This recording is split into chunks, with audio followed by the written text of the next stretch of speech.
Welcome to Stuff They Didn't Teach Me in Sunday School.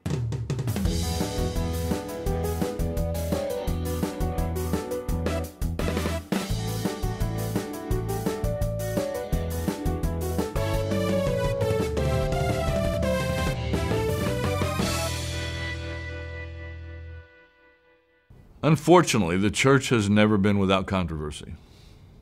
Whether that's the Holy Christian Church or whether it's the local congregation, we've never been without some level of controversy.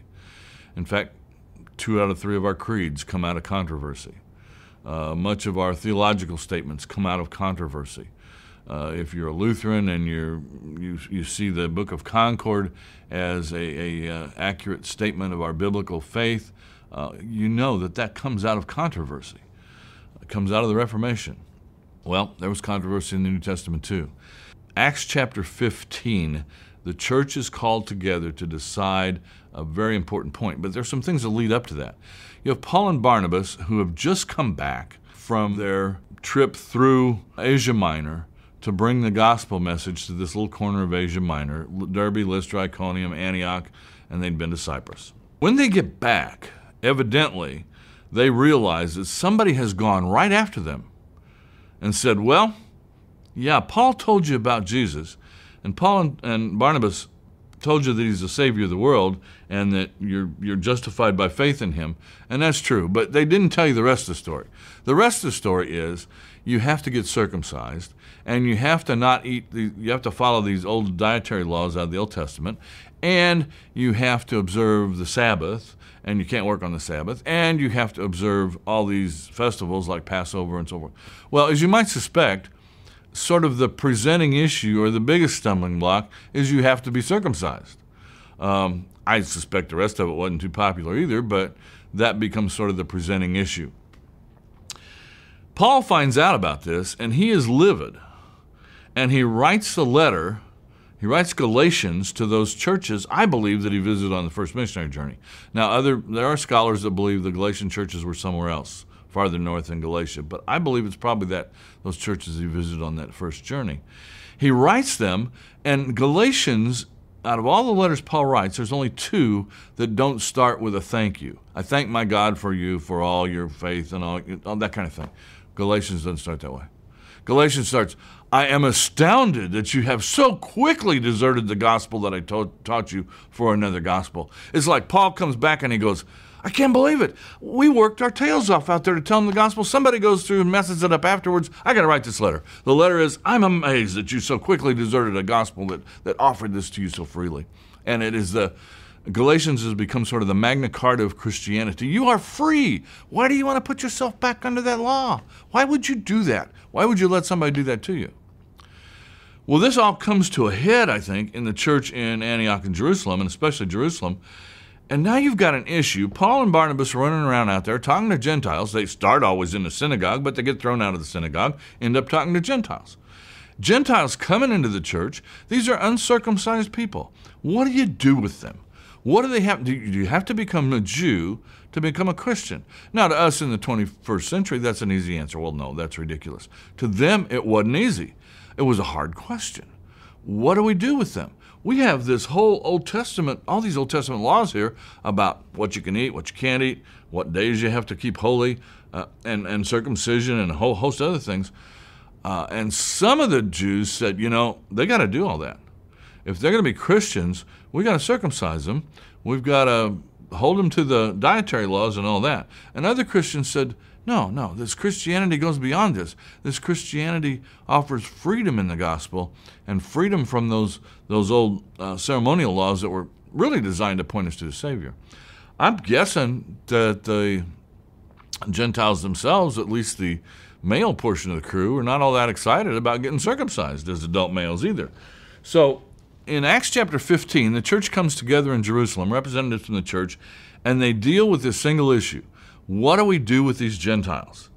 And it's no small discussion. James gets up. James is not the James that was just killed. He's not going to get up. But James, the brother of Jesus, not James the apostle. And he, in verse 13 and 14 and so forth, he begins to point out that the Old Testament was leading up to this.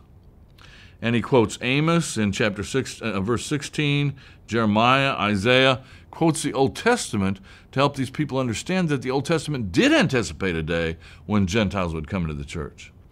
The bottom line, what do they come up with in terms of an agreement? Chapter 15, verse 19.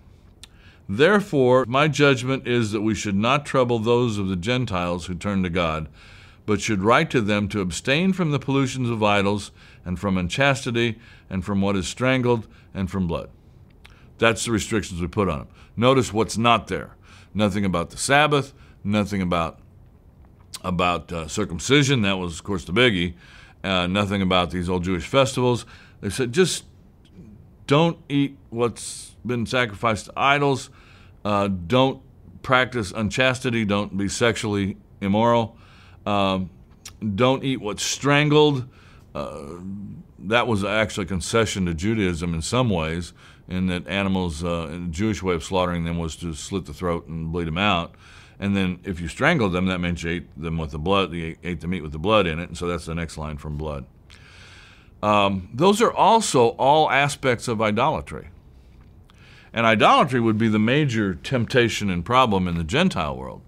You see, idolatry in the Gentile world quite often involved sacrifices to the gods in which the animals were not bled out, and then the food would be eaten by the people, the meat would be eaten by the people, and the blood would still be in the meat. That has some links to idolatry. Sexual immorality that they're warned against certainly had a link to idolatry, because many of these temples were focused on fertility.